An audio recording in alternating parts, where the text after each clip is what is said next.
গরিবদেরকে কখনোই অবজ্ঞা করা যাবে না।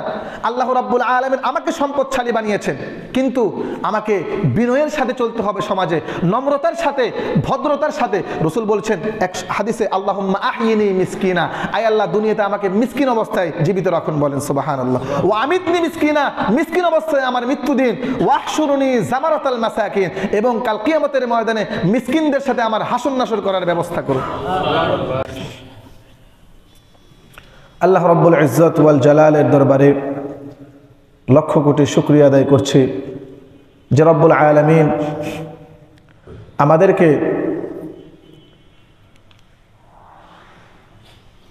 ভারসাম্যপূর্ণ এই পৃথিবীতে প্রেরণ করেছেন। সকলেই বলে আলহামদুলিল্লাহ। সম্মানিত উপস্থিতি, প্রিয় হাজিরিন, আল্লাহ রাব্বুল আলামিন অর্থনৈতিকভাবে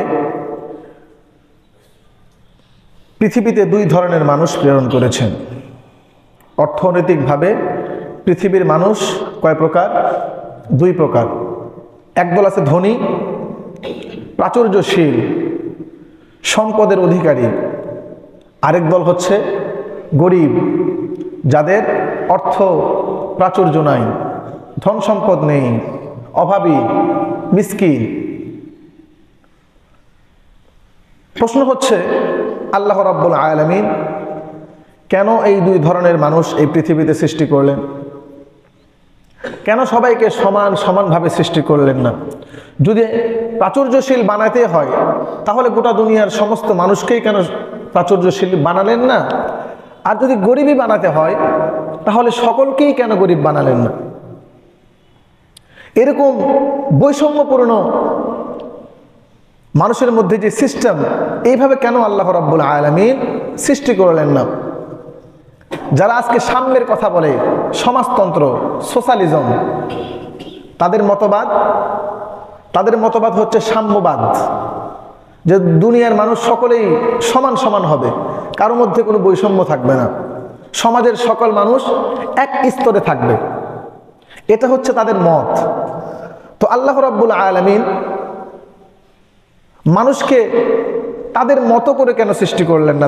তাদের যে মত, দুনিয়ার সকল মানুষ এক সমান হবে, সকলেই ধন সম্পদশীল হবে, আর গরিব হলে সকলেই গরিব হবে, এভাবে কেন সৃষ্টি করলেন না? একটা গুরুত্বপূর্ণ প্রশ্ন।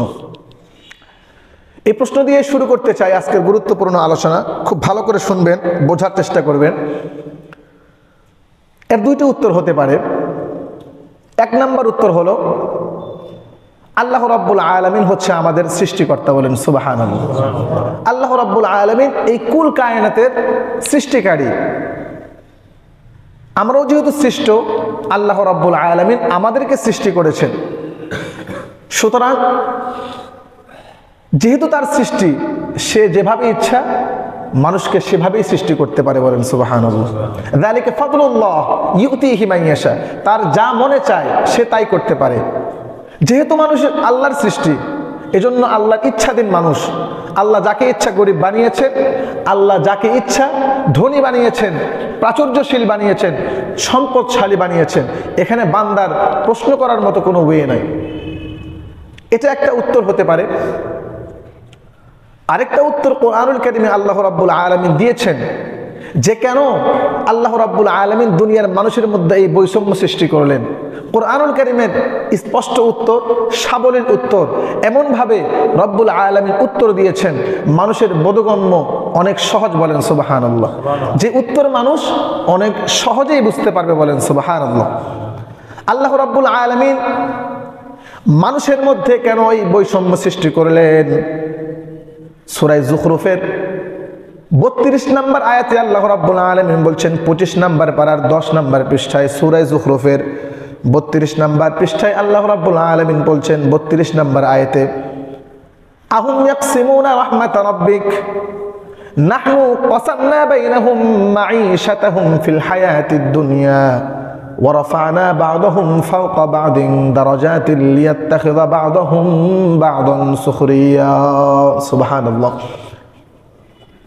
আল্লাহ বলছেন, আহুম ইয়াকসিমুনা, মক্কার কাফেররা কি বন্টন করতে চায় রহমাত রব্বিক, আপনার প্রভুর রহমতকে, মক্কার কাফেররা কি আপনার প্রভুর রহমতকে বন্টন করতে চায়নি? আরে আল্লাহর রহমত তো আল্লাহই বন্টন করবে, বলেন সুবহানাল্লাহ। মক্কার কাফেরদের সেই অধিকার দেওয়া হয়নি যে আল্লাহর রহমত তারা বন্টন করবে মানুষের মধ্যে। তারা বন্টন করতে চাইলেও তারা ইনসাফ করবে না, দুর্নীতি করবে। সাধারণ কয়েক কোটি টাকার সম্পদ এটা বন্টন করতে কত দুর্নীতি, কত হুলস্থুল কারবার। আর তাদেরকে যদি আল্লাহর রহমত মানুষের মধ্যে বন্টন করার দায়িত্ব দেওয়া হয়, তাহলে তো কোনো প্রশ্নই আসে না তারা কি পরিমাণ দুর্নীতি করবে।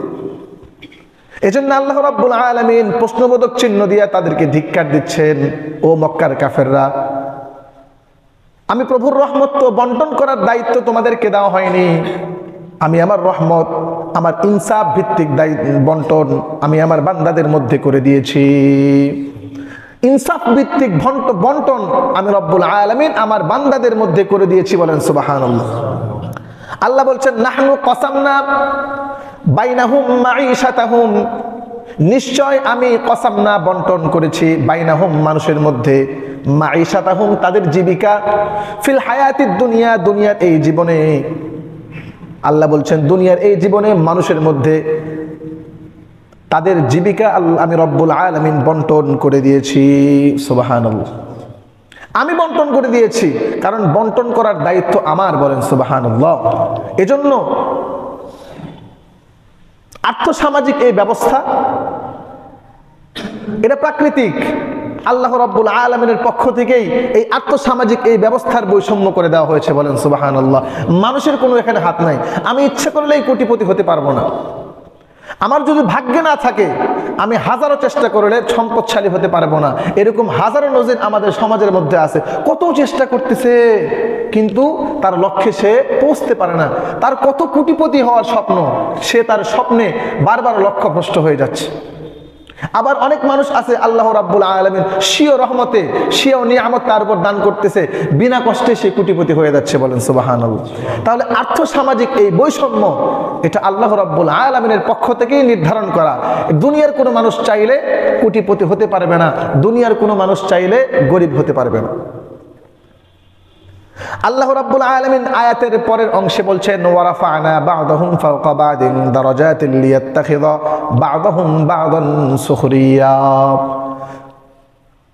কেন মানুষের মধ্যে পদ পদবীর বৈষম্য? দুনিয়ার সকল মানুষ কেন ব্যারিস্টার হতে পারে না? দুনিয়ার সকল মানুষ কেন আইনজীবী হতে পারে না? দুনিয়ার সকল মানুষ কেন মন্ত্রী হতে পারে না? একজন মন্ত্রী হয়তো তার অধীনস্থ লক্ষ মানুষ তার অধীনস্থ হয়ে থাকে, একজন ব্যারিস্টার হয়তো একজন কৃষক হতে হয়, একজন ডাক্তার হয়তো একজন মুসি হতে হয়। মানুষের মধ্যে সম্মানের বৈষম্য রয়েছে, মানুষের মধ্যে শিক্ষাগত বৈষম্য রয়েছে, মানুষের মধ্যে পদ পদবীর বৈষম্য রয়েছে। আল্লাহ রাব্বুল আলামিন বলছেন, কেন আমি মানুষের মধ্যে এই বৈষম্য দান করলাম না? সাম্যবাদের মতো কেন সকলকে সমান সমান করলাম না? আল্লাহ বলছেন, ওয়ারাফা'না বা'দাহুম ফাওকা বা'দিন দারাজাত, আমি রব্বুল আলামিন ওয়ারাফা'না মর্যাদা পূর্ণ করে দিয়েছি, বা'দাহুম তোমাদের কতককে, বা'দাহুম মিন বা'দ কতকের উপরে আমি কতককে মর্যাদাবান করে দিয়েছি। সুবহানাল্লাহ। আল্লাহ বলছেন আমি কতক মানুষের উপরে কি করেছি? মর্যাদাবান করে দিয়েছি। সবাই এলিট শ্রেণীর নয়, দুনিয়ার কিছু মানুষ উচ্চ শ্রেণীর, আবার কিছু মানুষ নিম্নবিত্ত। এই যে সমাজের পদ পদবী সম্মানের আর্থসামাজিক বৈষম্য কেন? আল্লাহ বলছেন লিয়াত্তাখিযা বা'দাহুম বা'দান সুখরিয়া, যাতে করে এই বৈষম্যের কারণে আমি কতক মানুষকে কতকের সেবক রূপে বানিয়ে দিতে পারি। আর্থসামাজিক বৈষম্য না হলে আমরা একজন আরেকজনের কোশ্চেন কালেও কাজে আসতে পারবো না, বলেন সুবহানাল্লাহ। দুনিয়ার সকলে যদি ডাক্তার হয় তাহলে খেত খামার কে করবে? মানুষের খাবার প্রয়োজন আছে। সবাই যদি ডাক্তার হয় এক সময় দেখা যাবে বাজার চাউল শূন্য হয়ে গেছে। দুনিয়ার সকলে যদি কোটিপতি হয় তাহলে গাড়ি চালাবে কে? বিমান কে চালাবে? খেত খামারের দায়িত্ব কার উপর পড়বে? জুতা কে সেলাই করবে? চুল কে কাটবে? এজন্য আল্লাহ রাব্বুল আলামিন এই বৈষম্য দিয়েছেন যাতে করে প্রত্যেক মানুষ একে অপরের প্রতি মুখাপেক্ষী হতে পারে। বলেন সুবহানাল্লাহ। সকলেই কোটিপতি হলে কেউ তো কারো পক্ষে মুখাপেক্ষী হওয়াই সম্ভব হবে না। এজন্য কেউ নিচে তো কেউ উপরে, উপরের লোক অবশ্যই নিচের লোকের কাছে মুখাপেক্ষী হতে হবে, আবার নিচের যারা লোক তারা অবশ্যই উপরের লোকদের কাছে মুখাপেক্ষী হতে হবে। আপনি কোটিপতি, আপনাকেও মুসির ধর্ণা ধরতে হবে। আপনি কোটিপতি, আপনাকেও চুল কাটার জন্য নাপিতের কাছে আসতে হবে। আপনি কোটিপতি, চাউল কেনার জন্য বাজারে আসতে হবে। আবার আপনি চাউলের ব্যবসায়ী, আপনাকে দরকার পড়লে ব্যাংকেও যেতে হবে, দরকার পড়লে ডাক্তারের কাছেও যেতে হবে, দরকার পড়লে এমপি সাহেব, মন্ত্রী সাহেব, বড় বড় প্রশাসনের কাছেও আপনাকে যেতে হবে। এই যে বৈষম্য আল্লাহ রাব্বুল আলামিন সৃষ্টি করেছেন, আল্লাহ বলছেন লিয়াত্তাখিযা বা'দাহুম বা'দান সুখরিয়া, যাতে করে তোমাদের কতককে আমি কতকের জন্য সেবক বানিয়ে দিতে পারি। বলেন সুবহানাল্লাহ। সবাই সবার খেদমত করে, একজন প্রধানমন্ত্রী জনগণের খেদমত করে, আবার জনগণরা অন্য কোনো বড় মর্যাদাশীল লোকদের খেদমত করে, আবার যারা বড় মর্যাদাশীল লোক তারাও কিন্তু নিম্ন শ্রেণীর লোকদের মুখাপেক্ষী, কেউ কারো অমুখাপেক্ষী নয়। আল্লাহ রাব্বুল আলামিন এজন্যই মানুষের পদ পদবীর বৈষম্য দিয়েছেন, আর্থসামাজিক বৈষম্য দিয়েছেন, মান সম্মানের বৈষম্য দিয়েছেন। বলেন সুবহানাল্লাহ। এজন্য গরিবদেরকে, যারা গরিব তাদেরকে কখনোই অবজ্ঞা করা যাবে না। ধনী গরিব এই বৈষম্য আল্লাহ রাব্বুল আলামিন সৃষ্টি করেছেন, আল্লাহ এই সিস্টেম চালু করে দিয়েছেন। দুনিয়ার রীতিনীতি, দুনিয়ার চাকা যেন ঘূর্ণায়মান থাকে। সকলেই যদি বড়লোক হয়ে যায় তাহলে দুনিয়ার চাকা আটকে যাবে, ঘুরবে না। এজন্য কতক নিম্ন শ্রেণী তো কতক উচ্চ শ্রেণী, এভাবেই যদি করা হয় বৈষম্য, তাহলে দুনিয়ার চাকা ঘুরতে থাকবে, দুনিয়ার যে রীতিনীতি এগুলো সচল থাকবে। বলেন সুবহানাল্লাহ। এই আয়াত আল্লাহ রাব্বুল আলামিন কেন নাজিল করলেন? আগের আয়াতে মক্কার কাফেররা বলতেছেন ওয়াকালু লাউলা নুজিলাল কুরআনু আলা রাজুলিন মিনাল ক্বরিয়াতাইনি আযীম, সূরা যুখরুফের 31 নম্বর আয়াতে মক্কার কাফেররা চাইতো, আল্লাহ নবুয়ত দিয়েছেন ভালো কথা, মুহাম্মদের মধ্যে একজন নিম্ন শ্রেণী গরিব মানুষ, যার কোনো ধন সম্পদ নাই, যার কোনো সামাজিক মর্যাদা নাই, এমন ব্যক্তির কাছে আল্লাহ রাব্বুল আলামিন কেন কোরআন শরীফ নাজিল করলেন? এমন ব্যক্তিকে আল্লাহ রাব্বুল আলামিন কেন নবুয়ত দিলেন? এটা হচ্ছে তাদের জ্বলন, তাদের গায়ের জ্বালা পোড়া, যে এত সম্মানী একটা জিনিস নবুয়ত দেওয়া, এত সম্মানী জিনিস আল্লাহর কালাম কারো উপরে ওহীর মাধ্যমে প্রেরণ করা, এটা অবশ্যই সম্মানী জিনিস। সম্মানী জিনিস তো অবশ্যই সম্মানী লোকদেরকেই দেওয়া দরকার। মুহাম্মদের উপরে আল্লাহ রাব্বুল আলামিন কেন দিয়েছে? কারণ মুহাম্মদের নাই কোনো আর্থসামাজিক ব্যবস্থা, আর্থসামাজিক উন্নতি, নাই কোনো পদমর্যাদা, গরিব মানুষ, তার উপরে কেন নবুয়ত দিতে হবে? মক্কার কাফেররা বলছে লাউলা নুজিলাল কুরআন, কোরআন শরীফ কেন নাজিল করা হলো না আলা রাজুলিন মিনাল ক্বরিয়াতাইনি আযীম, দুই জনপদের, যে কোনো জনপদের কোনো বড় ব্যক্তিত্ব, কোনো বড় প্রাচুর্যশীল, কোনো বড় ধন সম্পদশীল মর্যাদাবান ব্যক্তির কাছে আল্লাহ রাব্বুল আলামিন কেন কোরআন শরীফ নাজিল করলেন না? এটা তাদের প্রশ্ন। মক্কার কাফেররা প্রথমে প্রশ্ন করলো মানুষের প্রতি কেন নবুয়ত প্রেরণ করতে হবে? আল্লাহ উত্তর দিলেন আদম আলাইহিস সালাম থেকে শুরু করে মুহাম্মদ পর্যন্ত যেহেতু সকলেই মানুষ ছিল, এই জন্য আমি রব্বুল আলামিন আখিরি পয়গম্বর মানুষ হিসেবে এই দুনিয়াতে প্রেরণ করেছি। বলেন সুবহানাল্লাহ। এখন তাদের প্রশ্ন, ভালো কথা মানুষকে আপনি নবুয়ত দিয়েছেন, মানুষকে দিবেন ভালো কথা, সমাজের মধ্যে যারা বিত্তবান তাদেরকে কেন নবুয়ত দিলেন না? তাদেরকে না দিয়ে এই মুহাম্মদ একে কেন নবুয়ত দিলেন? আল্লাহ বলতেছেন নবুয়ত হচ্ছে আমার পক্ষ থেকে রহমত। এই রহমত বন্টন করার দায়িত্ব তোমাদের মতো কাফেরকে দেওয়া হয়নি, বন্টন করার দায়িত্ব আমি রব্বুল আলামিনের। নবুয়তের রহমত আমি যার উপর ইচ্ছা তার উপর বন্টন করবো। বলেন সুবহানাল্লাহ। এর দায়িত্ব স্বয়ং রব্বুল আলামিন নিয়েছে। এজন্য যারা সমাজতন্ত্র বিশ্বাস করে যে সমাজের মানুষ সকলেই বড়লোক হবে, সকলেই সমপর্যায়ের থাকবে, এই তন্ত্র যারা বিশ্বাস করে, কোরআন বলছে এই তন্ত্র বিশ্বাস করলে দুনিয়ার রীতিনীতি সব লন্ডভন্ড হয়ে যাবে। বলেন সুবহানাল্লাহ। সব রীতিনীতি লন্ডভন্ড হয়ে যাবে। বৈষম্য থাকতে হবে, বৈষম্য না থাকলে কেউ কারো পক্ষে যখন মুখাপেক্ষী হবে না, দুনিয়ার সমস্ত রীতিনীতি উলট পালট হয়ে যাবে। এজন্য আল্লাহ রাব্বুল আলামিন কতকের উপরে মুখাপেক্ষী করার জন্য এই আর্থসামাজিক পদবী আর মর্যাদার বৈষম্য সৃষ্টি করেছেন। বলেন সুবহানাল্লাহ। এখন কথা হলো, তবে হ্যাঁ, যারা গরিব যারা বড় লোক তারা তো সমাজের অবশ্যই সম্মানী, মর্যাদাপূর্ণ। যারা গরিব তাদেরকেও অবজ্ঞার চোখে দেখা যাবে না, কারণ গরিবদেরও আল্লাহ রাব্বুল আলামিনের কাছে অনেক মর্যাদা রয়েছে। বলেন সুবহানাল্লাহ। কিভাবে মর্যাদা রয়েছে? কোরআনুল কারীমে আল্লাহ রাব্বুল আলামিন গোটা কোরআন জুড়ে তার হাবিব মুহাম্মদুর রাসূলুল্লাহ সাল্লাল্লাহু আলাইহি ওয়াসাল্লামের প্রশংসা করেছেন। বলেন সুবহানাল্লাহ। যেখানে যান আল্লাহ রাব্বুল আলামিন রাসূলের প্রশংসা করেছেন। ইন্না আরসালনাকা শাহিদান ওয়া মুবাশশিরান ওয়া নাযীরা, হে নবী আমি আপনাকে সাক্ষীদাতা হিসাবে, আমি আপনাকে ভীতি প্রদর্শনকারী হিসাবে, আমি আপনাকে সুসংবাদদাতা হিসাবে এই পৃথিবীতে প্রেরণ করেছি। বলেন সুবহানাল্লাহ। ওয়া মা আরসালনাকা ইল্লা রাহমাতাল লিল আলামিন, হে নবী আমি আপনাকে দুনিয়ার জন্য রহমত হিসাবে প্রেরণ করেছি। এরকম শত শত জায়গায় আল্লাহ রাব্বুল আলামিন স্বীয় নবী মুহাম্মদ মুস্তাফা সাল্লাল্লাহু আলাইহি ওয়াসাল্লামের প্রশংসা করেছেন। বলেন আল্লাহু আকবার। কিন্তু দুইটি জায়গায় আল্লাহ রাব্বুল আলামিন নিজের বন্ধুর বন্ধুত্বপূর্ণ ভৎসনা করেছেন। রাসূল থেকে এমন আচরণ প্রকাশ হয়েছে যে আচরণ অবৈধ ছিল না, অমানবিক ছিল না, তারপরেও এই আচরণটা রাসূল হিসেবে তার জন্য করণীয় ছিল না। আল্লাহ রাব্বুল আলামিন সাথে সাথে আয়াত নাজিল করে রাসূলকে সাবধান করে দিয়েছেন। বলেন সুবহানাল্লাহ। একটি আয়াত যেটা আমি তেলাওয়াত করেছি সূরা কাহফের 28 নম্বর আয়াত, ওয়াসবির নাফসাকা মা'আল্লাযীনা ইয়াদউনা রাব্বাহুম বিল গাদাতি ওয়াল আশিয়্যি ইউরিদুনা ওয়াজহাহু ওয়া লা তা'দু আইনাকা আনহুম তুরিদু যিনাতাল হায়াতিদ দুনিয়া। রাসূলের কাছে মুজার নামে একটি গোত্র ছিল সেকালে। এই মুজার গোত্রের একজন সর্দার আসলেন, সমাজের বিত্তবান মানুষ, কোটিপতি, তার স্ট্যাটাসই আলাদা। তার নাম উরাইনা। কি নাম?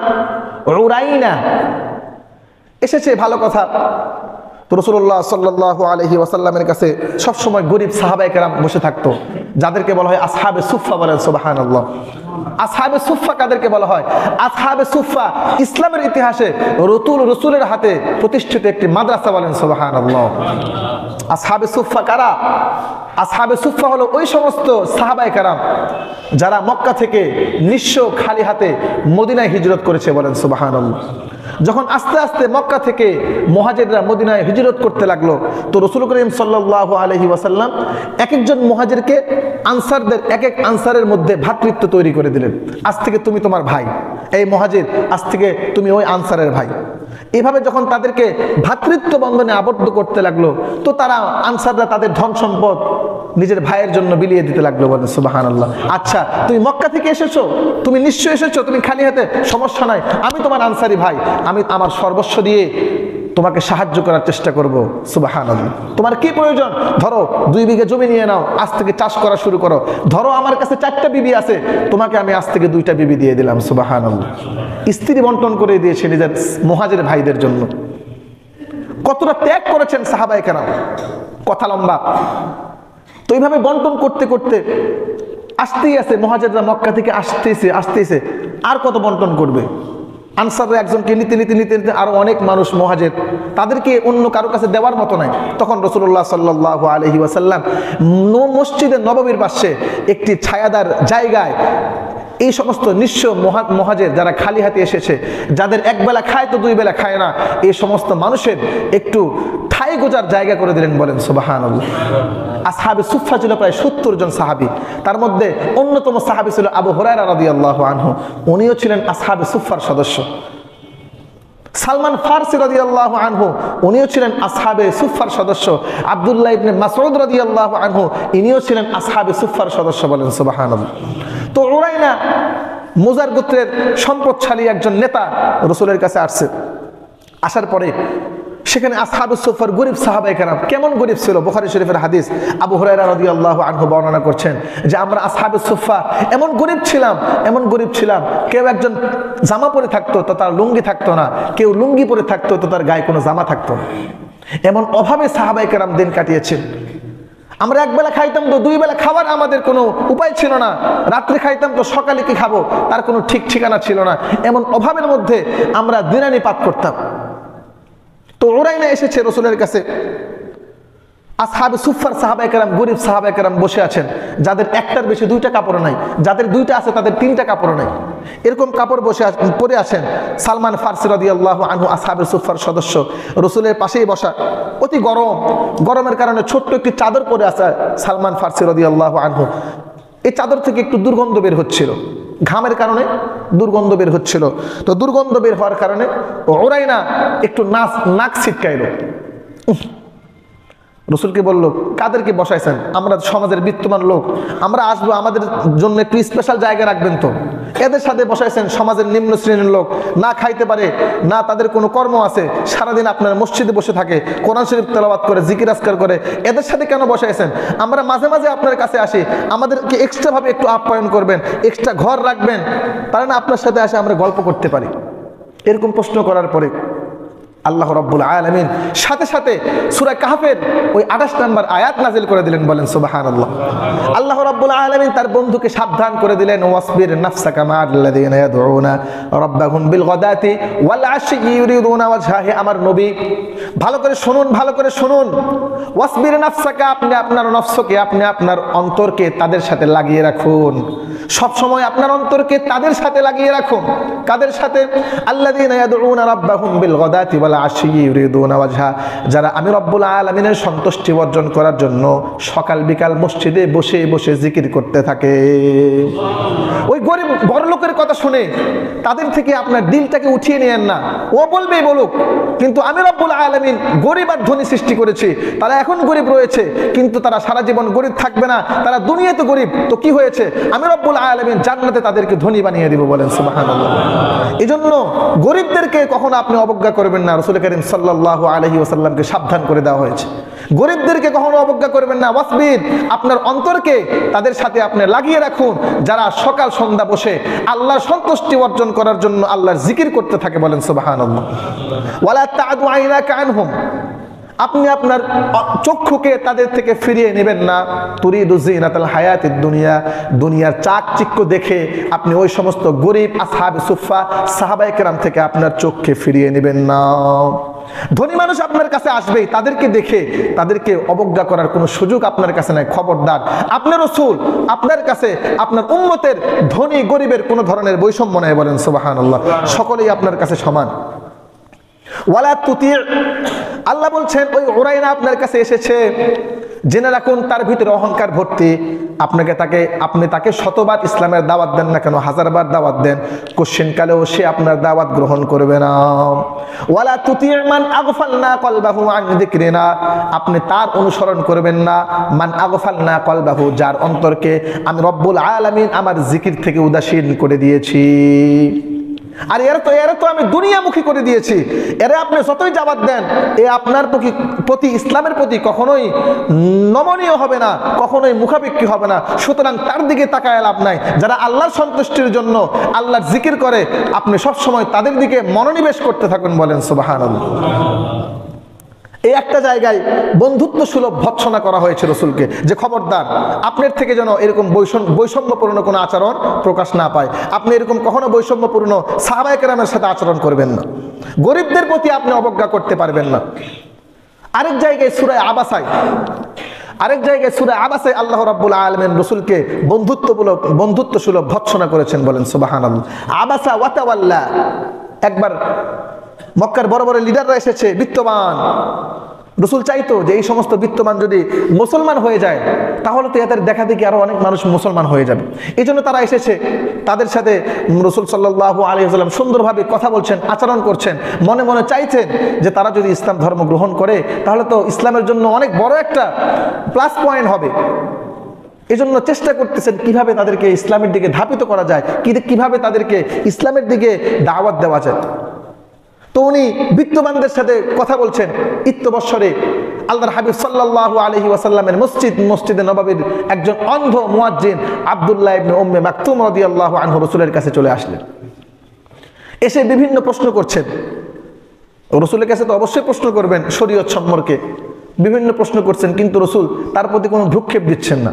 রসুল মনে করতেছে সে তো আমারই লোক, তার সাথে পরেও কথা বলা যাবে, এরা মেহমান বাহির থেকে এসেছে, কুটিপতি সম্পদশালী, এদের সাথে গল্প করি, এদেরকে বিদায় দিয়ে দিই। তো আব্দুল্লাহ ইবনে উম্মে মাকতুম রাদিয়াল্লাহু আনহু প্রশ্ন করলেন, রসুল কোনো ভ্রুক্ষেপ করলেন না।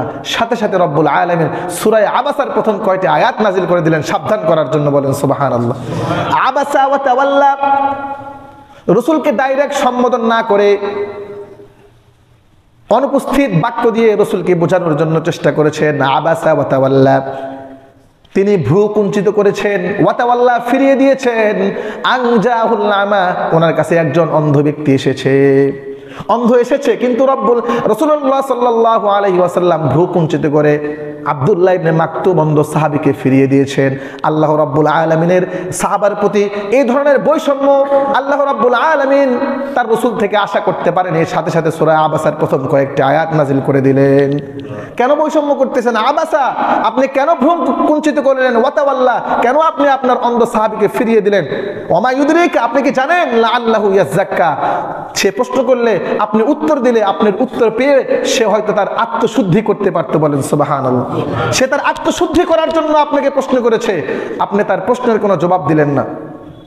আও ইয়াযাক্কারু, অথবা সে আপনার থেকে কিছু উপদেশ গ্রহণ করার জন্য এসেছে। ফাতানফাউহু যিকরা, এই সমস্ত উপদেশ হয়তো সেই অন্ধ সাহাবীর জন্য অনেক উপকার হতো। তাকে তো আপনি মাহরুম করলেন, আপনি তাকে মাহরুম করে দিলেন, বৈষম্য সৃষ্টি করলেন। একতরফা আপনার আচরণ হয়ে যাচ্ছে। আপনার রাসূল থেকে এই সমস্ত একতরফা আচরণ আমি রব্বুল আলামিন কোশ্চেন কালেও আশা করতে পারি না। বৈষম্য তো আমি সৃষ্টি করেছি, কিন্তু আপনি রাসূল হয়ে কেন মানুষের মধ্যে বৈষম্য সৃষ্টি করতেছে? ইসলাম বৈষম্যের কথা, আর্থসামাজিকভাবে বৈষম্য থাকতে পারে, কিন্তু ইসলাম অধিকার প্রতিষ্ঠা করার কথা বলে। বলেন সুবহানাল্লাহ। গরিব মানুষ থাকতে পারে পৃথিবীতে, আল্লাহর সৃষ্টি গরিব থাকবে, আল্লাহর সৃষ্টি ধনী থাকবে, কারণ ধনীরাও গরিবের মুখাপেক্ষী, গরিবরাও ধনীদের মুখাপেক্ষী। বলেন সুবহানাল্লাহ। ইসলাম অধিকার প্রতিষ্ঠার কথা বলে, ইসলাম সাম্যের কথা বলে না। অধিকার প্রতিষ্ঠা করতে হবে। একজন ধনী মানুষ কোটিপতি, সে যেমন হাইকোর্ট সুপ্রিম কোর্ট যেমন তার অধিকার প্রতিষ্ঠা করে, হাইকোর্ট সুপ্রিম কোর্টকে একজন গরিব মানুষের অধিকারও প্রতিষ্ঠা করতে হবে। বলেন সুবহানাল্লাহ। অধিকারের ক্ষেত্রে কোনো ধরনের বৈষম্য ইসলাম কখনোই স্বীকার করে না। অধিকারের ক্ষেত্রে বড়লোক যেমন, গরিবও তেমন। এজন্য আবু বকর সিদ্দিক রাদিয়াল্লাহু আনহু বলেছেন, আল্লাহর কসম করে বলি, একজন অসুস্থ, একজন দুর্বল ব্যক্তিও আমার কাছে সবল, যতক্ষণ পর্যন্ত আমি আবু বকর তার অধিকার আদায় না করব। বলেন সুবহানাল্লাহ। একজন দুর্বল ব্যক্তিও আমার কাছে সবল, কতক্ষণ পর্যন্ত? যতক্ষণ না আমি তার অধিকার আদায় করে দেব। আবার বলতেছেন আল্লাহর কসম, একজন ধনী ব্যক্তিও আমার কাছে দুর্বল, যতক্ষণ না আমি তার থেকে তার অধিকার আদায় করে না নেব। বলেন সুবহানাল্লাহ। সে যাকাত দিবে না, আমি আল্লাহর কসম আবু বকর যতক্ষণ পর্যন্ত রাষ্ট্রনায়ক, তার থেকে যেভাবে হোক আমি তার যাকাত আদায় করে ছাড়ব। অধিকার প্রতিষ্ঠা করতে হবে। অধিকারের সামনের কথা বলেছেন, অধিকারের দিক দিয়ে বড় লোক গরিব সকলেই আল্লাহ রাব্বুল আলামিনের কাছে সমান। বলেন সুবহানাল্লাহ। এরকম যেন না হয় যে কোটিপতি ফোন করলো তার রায় হয়ে গেছে, আর গরিব মানুষ 1 বছর 10 বছর 1 যুগ ঘুরেও তার হক অধিকার আদায় করতে পারতেছে না। ইসলাম এই অধিকারের কথা বলে না। ধনী মানুষ যেভাবে যাওয়ার সাথে সাথে তার অধিকার প্রতিষ্ঠা হয়ে যায়, গরিব মানুষ দরজায় যাওয়ার সাথে সাথে তার অধিকার প্রতিষ্ঠিত হতে হবে। সে যাই হোক, তো আল্লাহ রাব্বুল আলামিন রাসূলুল্লাহ সাল্লাল্লাহু আলাইহি ওয়াসাল্লামকে এরকম বৈষম্যের কারণে, একজন অন্ধ সাহাবী এসেছে, আপনি তার সাথে কোনো কথা বললেন না, আপনি বিত্তশালীদের দিকে আপনার মনকে ধাবিত করেছেন, এরকম বৈশিষ্ট্য আল্লাহ রাব্বুল এই ধরনের বৈষম্য আল্লাহ রাব্বুল আলামিন আপনি রাসূল থেকে কোশ্চেন কালেও আশা করে না। এই দুই জায়গায় আল্লাহ রাব্বুল আলামিন তার রাসূলকে সাবধান করে দিয়েছেন যে গরিব সাহাবী আর ধনী সাহাবীর মধ্যে কখনো আপনি বৈষম্য সৃষ্টি করতে পারবেন না। আসহাবে সুফফা সকলেই গরিব ছিল, কিন্তু তারা সব সময় খেয়ে থাকুক আর না খেয়ে থাকুক, সকাল সন্ধ্যা সদা সর্বদাই আল্লাহর শুকরিয়া আদায় করত। আল্লাহর শুকরিয়া আদায়ের লক্ষ্যে সকাল সন্ধ্যা কোরআন থেকে তারা কোরআনুল কারীম তেলাওয়াত করত, আল্লাহর জিকির আজকার করত। বলেন সুবহানাল্লাহ। তারা গরিব, একবেলা খাইতো, সকালে খাইতো, সন্ধ্যার খাবার তাদের কোনো ঠিক ঠিকানা নাই। এজন্য তারা সবসময় কোরআনের পিছনে লেগে থাকতো, কোরআনের মেহনত করত। আবু হুরায়রা রাদিয়াল্লাহু আনহু বলেছিলাম আসহাবে সুফফার অন্যতম একজন সদস্য। উনি ইসলাম ধর্ম গ্রহণ করেছেন 7ম হিজরিতে। তার মানে রসুলের সহচর্য মাত্র 3 বছর ছিল। উনি কয় বছর? 3 বছর মাত্র রসুলের সহচর্য অবলম্বন করতে পেরেছে। কতটা বরকত হয়েছে এই 3 বছরে। সমস্ত সাহাবায়ে কেরামের মধ্য থেকে সর্বাধিক হাদিস আবু হুরায়রা থেকে বর্ণিত, বলেন সুবহানাল্লাহ। সমস্ত সাহাবীর মধ্যে আবু হুরায়রা সবচেয়ে বেশি রসুল থেকে হাদিস বর্ণনা করেছে। কেন? ওই যে সবসময় আসহাবে সুফায় ওই মসজিদে রসুলের ওই মাদ্রাসাতেই তিনি পড়ে থাকতো। রসুল যা বলতো, খেয়ে হোক না খেয়ে হোক, ওটাই তিনি মুখস্থ করতেন, বলেন সুবহানাল্লাহ। এজন্য গরিবদেরকে অবজ্ঞা করা যাবে না। সাহাবায়ে কেরাম অধিকাংশ ছিলেন গরিব। আল্লাহ রাব্বুল আলামিন যত নবীকে নবুয়ত দিয়েছেন অধিকাংশ নবী ছিল, বলেন গরিব, সুবহানাল্লাহ। অধিকাংশ নবী গরিব ছিলেন। মুহাম্মদ, তার কোনো ধন সম্পত্তি ছিল না, আল্লাহ রাব্বুল আলামিন তাকেই নবুয়ত দিয়েছেন। এরকম হাজারো নবী যাদের ধন সম্পদ নাই, যাদের সামাজিকভাবে কোনো অবস্থান নাই, আল্লাহ রাব্বুল আলামিন তাদেরকেই নবী হিসাবে বানিয়েছেন, বলেন সুবহানাল্লাহ। এজন্য যারা ইলমের খিদমত করে, ওই যুগেও আসহাবে সুফা ওই সমস্ত সাহাবী কোরআন হাদিসের খিদমত করেছেন, কোরআন মুখস্থ করেছেন, হাদিস মুখস্থ করেছেন, তারাও ছিল গরিব। তারাও ছিল গরিব। এই যুগেও যারা কোরআনের খিদমত করে, যারা হাদিসের খিদমত করে, দেখবেন মাদ্রাসার অধিকাংশ ছাত্ররাই গরিব হয়, বলেন সুবহানাল্লাহ। অধিকাংশ ছাত্র গরিব কেন? এটা রসুল থেকেই রীতিনীতি চলে আসছে। এটাই আল্লাহর নীতি। যুগে যুগে যারা আল্লাহর খিদমত করেছে, কোরআনের খিদমত করেছে, তারা সকলেই ছিল গরিব। অধিকাংশ পার্সন ছিল গরিব। এই জন্য মাদ্রাসায় লেখাপড়া করে অধিকাংশ ছেলেপেলেই কি গরিব। যাদের আর্থসামাজিক কোনো অবস্থান নেই, যাদের পিতামাতার কোনো ওই ধরনের ধন সম্পদ নেই, ওই সমস্ত গরিব ছেলেপেলেরাই মাদ্রাসায় পড়ে। এজন্য এদেরকে দেখে কখনো অবজ্ঞা করা যাবে না। এদেরকে দেখে অবজ্ঞা করা যাবে না। আফসোসের সাথে বলতে হয়, সেদিন এক পুলিশ ভাই উনি বলতেছেন, হ্যাঁ হুজুররা এত বেশি কথা বলে, ভাস্কর্য নিয়ে কথা বলে, শরীয়ত নিয়ে, আমাদের রাষ্ট্র নিয়ে এত কথা বলে, এরা তো মানুষের রাস্তায় রাস্তায় মানুষের থেকে চাঁদা উঠায় ভিক্ষা করে খায়, নিম্ন শ্রেণীর লোক রাষ্ট্র সম্বন্ধে এত বড় কথা বলবে, এদের হাত পা ভেঙে দেওয়া হবে। বেশি কথা বললে হাত পা ভেঙে দেওয়া হবে। তার উদ্দেশ্য হাত পা ভেঙে দেওয়া নয়, তার উদ্দেশ্য এটা বলা যে মাদ্রাসার ছাত্র সকলেই গরিব, গরিব মানুষ কেন রাষ্ট্র সম্পর্কে কথা বলবে? আরে ভাই, গরিব তো ঠিকই আছে, আল্লাহ বানিয়েছেন গরিব, আল্লাহই গরিব। এই ধনীর বৈষম্য আমি আমার বয়ানের শুরু থেকেই বলছি, ধনী আর গরিবের বৈষম্য আল্লাহ রাব্বুল আলামিন সৃষ্টি করেছে। মাদ্রাসার ছাত্ররা গরিব, তারা যাকাত তুলে খায়, সদকা তুলে খায়, মানুষ যা দান করে সেটাই খায়। রাসূল কারীম সাল্লাল্লাহু আলাইহি ওয়াসাল্লামের যুগেও তো আসহাবে সুফা 70 জন সাহাবী ছিল, তারা সকলেই তো ছিল গরিব, বলেন সুবহানাল্লাহ। তারা সকলেই গরিব ছিল। রাসূল কারীম সাল্লাল্লাহু আলাইহি ওয়াসাল্লাম বিভিন্ন সাহাবীদের থেকে কালেকশন করে নিয়ে এসে এই সমস্ত আসহাবে সুফার সাহাবীদেরকে খাওয়াইতেন, বলেন সুবহানাল্লাহ।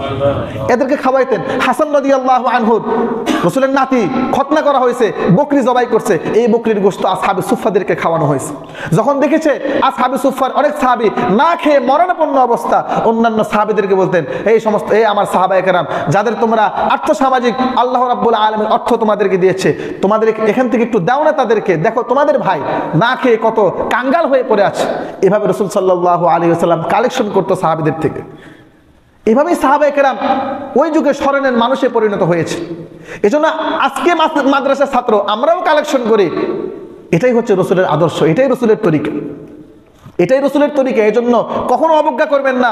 আরে ভাই, পুলিশ ভাই, আপনি কথা বলতেছেন আমরা চাঁদা তুলে খাই, আমরা তো মানুষের বৈধটা খাই। মানুষের যে টাকাটা বৈধ, যাকাত তুলে আমরা খাই। আর যাকাত তো আল্লাহ রাব্বুল আলামিনের পক্ষ থেকে গরিবদের জন্য হালাল করা হয়েছে, বলেন সুবহানাল্লাহ। যাকাত তো হারাম জিনিস না। যাকাত এটা আপনার মাল থেকে গরিবের জন্য আল্লাহ রাব্বুল আলামিনের পক্ষ থেকে হক রাখা হয়েছে, এটা হালাল, আমরা তো সেটা খাই। আর আপনি পুলিশ, আপনি যে হারাম খান রাস্তায় তুলে তুলে, সেই কথা কে বলে? আপনাদের রাস্তা থেকে মানুষ দিতে চায় না, জোর করে 100 টাকা 500 টাকা, যার থেকে যেটা পারেন, না পারলে সিগারেট পর্যন্ত নেন। এটা তো আপনি হালাল খাচ্ছেন না। আমরা মাদ্রাসায় ছাত্ররা রাস্তায় কালেকশন করি, মানুষের কাছে অনুনয় বিনয় চায়নি, কাউকে জোর করে 100 টাকা নেওয়া হয় না। আল্লাহর ওয়াস্তে যে যারা যেভাবে দেয় সেভাবে খাওয়া হয়। আর আপনি তো জোর করে হারাম টাকা নিচ্ছে। তাহলে কোনটা হালাল কোনটা হারাম? কাকে অবজ্ঞা করার দরকার ছিল আর কে কাকে অবজ্ঞা করতেছে? এজন্য বৈষম্যর কথা আমরা বলি না। আল্লাহ রাব্বুল আলামিন বৈষম্য সৃষ্টি করেছেন, সেটা আল্লাহর বিষয়, কিন্তু আমাদেরকে বৈষম্য হলেও এই অধিকার প্রতিষ্ঠা করতে হবে। গরিব মানুষ যেন তার অধিকার থেকে বঞ্চিত না হয়, সেদিকেও আমাদের খেয়াল রাখতে হবে। এজন্য রাসূল কারীম সাল্লাল্লাহু আলাইহি ওয়াসাল্লামকে বলা হয়েছে গরিবদের প্রতি আপনি অবজ্ঞা করবেন না, কোশ্চেন কালেও অবজ্ঞা করবেন না। রাসূলের একজন সাহাবী ছিল, তার নাম ছিল জাহির রাদিয়াল্লাহু আনহু। কি নাম ছিল? জাহির রাদিয়াল্লাহু আনহু। অনেক গরিব সাহাবী, ওনার গ্রামে বাসা ছিল, অনেক গরিব সাহাবী। জাহির রাদিয়াল্লাহু আনহু উনি ওনার জীবন চালাইতেন কিভাবে?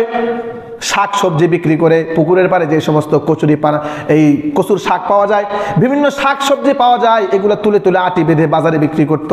এখান থেকে যা কামাই হতো জাহির রাদিয়াল্লাহু আনহু এই কামাই দিয়ে তার জীবন অতিবাহিত করতেন। কত গরিব সাহাবাই, কত গরিব সাহাবী ছিল। এরকম শুধু জাহের নয়, জাহেরের মধ্যে শত শত সাহাবী ছিল গরিব, বলেন সুবহানাল্লাহ। এই জন্য গরিবকে কখনো অবজ্ঞা করা যাবে না। তো জাহের রাদিয়াল্লাহু আনহু একদিন কিছু শাক সবজি নিয়ে বাজারে আসলেন বিক্রি করার জন্য। প্রতিমধ্যে রাসূল সাল্লাল্লাহু আলাইহি ওয়াসাল্লাম বাজারে ঢুকলেন। বাজারে ঢোকার পরে অনেক সাহাবী ছিল কোটিপতি, ব্যবসা করতো, তাদের দিকে না গিয়ে রাসূল সাল্লাল্লাহু আলাইহি ওয়াসাল্লাম হযরত গরিব সাহাবী জাহির রাদিয়াল্লাহু আনহুর কাছে গেলেন। দূর থেকে দেখতে পারলেন ওই যে গরিব সাহাবাই কিছু শাক নিয়ে বাজারের পাশে দাঁড়িয়ে আছে, যা বিক্রি হবে এই টাকা দিয়ে সংসার চালাবে। রাসূল কারীম সাল্লাল্লাহু আলাইহি ওয়াসাল্লাম গরিব সাহাবীর পিছন দিক থেকে গিয়ে তার চোখটি ধরে সাহাবীকে বুকের সাথে লাগিয়ে নিলেন। সুবহানাল্লাহ। এভাবে চোখ ধরে তো জাহির রাদিয়াল্লাহু আনহু টানা হেসে করতেছে, কে কে কে? রাসূল কারীম সাল্লাল্লাহু আলাইহি ওয়াসাল্লাম ঠাট্টার ছলে বললেন, মাইয়াশতারি লিহাযাল আবদি, ও বাজারওয়ালারা যারা বাজার করার জন্য আসছো, সমাজের কোটিপতি, আমার এই গোলামকে কে কিনে নিতে চাও তোমরা? ঠাট্টার ছলে বলছেন যে আমার এই গোলাম, গরিব গোলামকে কে কিনে নিতে চাও? জাহির রাদিয়াল্লাহু আনহু বুঝতে পারলেন আমার চোখ কেউ ধরেনি, আমার চোখ ধরেছেন দুনিয়া আখিরাতের শ্রেষ্ঠ মানব মুহাম্মদ মুস্তাফা সাল্লাল্লাহু আলাইহি ওয়াসাল্লাম। উনি ওনার শরীরটাকে রাসূলের বুকের সাথে আরো লাগিয়ে দিলেন এইভাবে। জাহির বললেন, ইয়া রাসূলুল্লাহ আপনি কি বললেন এটা? আমার মতো গরিব জাহিরকে এই মক্কার কোটিপতিরা কিনে কি করবে? আমার মতো গরিব তো এই সমাজে নাই, আমি নিম্ন শ্রেণীর লোক, আমাকে কিনে তারা কি করবে? আমার তো কোনো মূল্য নাই, আমি তো এই সমাজের নিম্ন শ্রেণীর লোক। রাসূল কারীম সাল্লাল্লাহু আলাইহি ওয়াসাল্লাম মুস্কি হাসি বললেন, ওয়ালাকিন ইনদাল্লাহি লাস্তা কাসিদান, জাহির দুনিয়ার সমাজের কাছে তুমি নিম্ন শ্রেণী হতে পারো, জাহির দুনিয়ার সমাজের কাছে তোমার কোনো মূল্য না থাকতে পারে, কিন্তু আল্লাহ রাব্বুল আলামিনের কাছে তুমি এক অমূল্য একটি জিনিস, বলেন সুবহানাল্লাহ।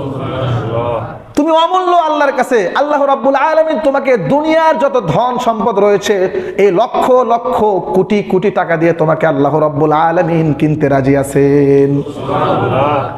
আল্লাহ তোমাকে কিনবে, দুনিয়ার মানুষ তোমাকে কিনুক আর না কিনুক, আল্লাহ তোমাকে দুনিয়ার বিনিময়ে কিনতে চায়। তুমি কি আল্লাহর কাছে বিক্রি হতে রাজি আছো?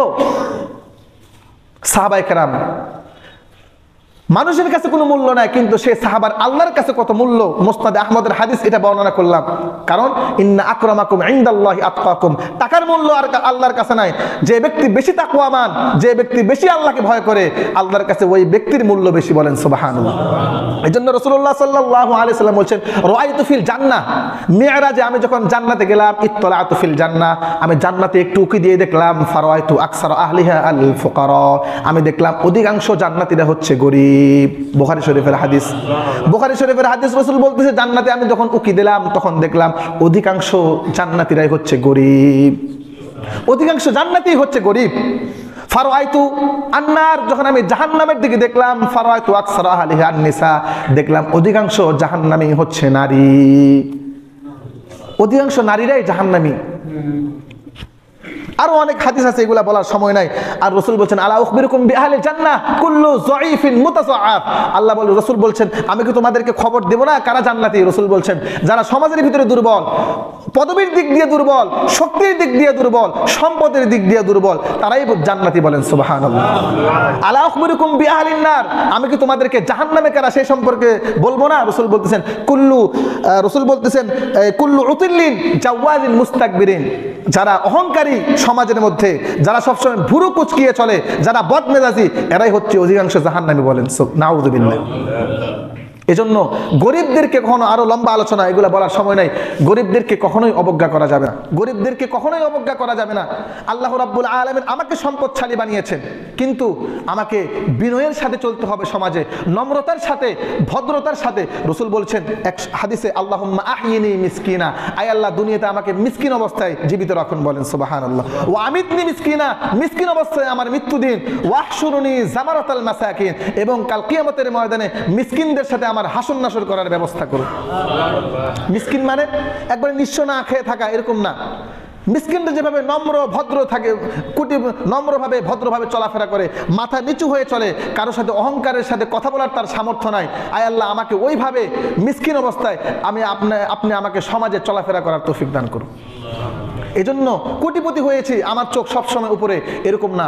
আল্লাহ রাব্বুল আলামিন যাদেরকে ফকির বানিয়েছেন তারা তো ফকির, যাদেরকে ধন সম্পদ দিয়েছেন তাদেরকেও মিসকিনের মতো চলাফেরা করতে হবে, এমনভাবে চলতে হবে যাতে করে কেউ বুঝতে না পারে আমার মধ্যে অহংকার আছে, আমি একজন ধন সম্পদশালী লোক, আমি গরিবকে দিকে অবজ্ঞা করি, এভাবে দুনিয়াতে চললে হবে না। এজন্য আল্লাহ রাব্বুল আলামিন আমাদেরকে আল্লাহ যে যে স্থানে যাকে রেখেছে এই স্থানে থেকে শুকরিয়া আদায় করার তৌফিক দান করুক, এবং আমরা যেন অধিকার প্রতিষ্ঠা করতে পারি, চাই সে ধনী হোক চাই সে গরিব হোক। সাম্যের কথা বলবো, অধিকারের ভিত্তিতে, অধিকারের ভিত্তিতে সকলেই সমান, কিন্তু ধন সম্পদের ভিত্তিতে বৈষম্য থাকবে, এটা আল্লাহ রাব্বুল আলামিনের সৃষ্টি। আমি গরিব হতে পারি কিন্তু তুমি ধনী দেখে আর তুমি আমাকে অবজ্ঞা করবা, এটা কোশ্চেন কালেও হতে পারে না, এটা আল্লাহর নীতি নয়। এজন্য তুমি ধনী কিন্তু তোমাকেও আল্লাহ রাব্বুল আলামিন নম্র ভদ্র নমনীয়তার সাথে সমাজে চলাফেরা করার জন্য বলেছেন। আল্লাহ রাব্বুল আলামিন যা কিছু বলা হলো তার উপর আমাদেরকে আমল করার তৌফিক দান করুন। যারা সুন্নাত পড়েন না সুন্নাত পড়ে নেন।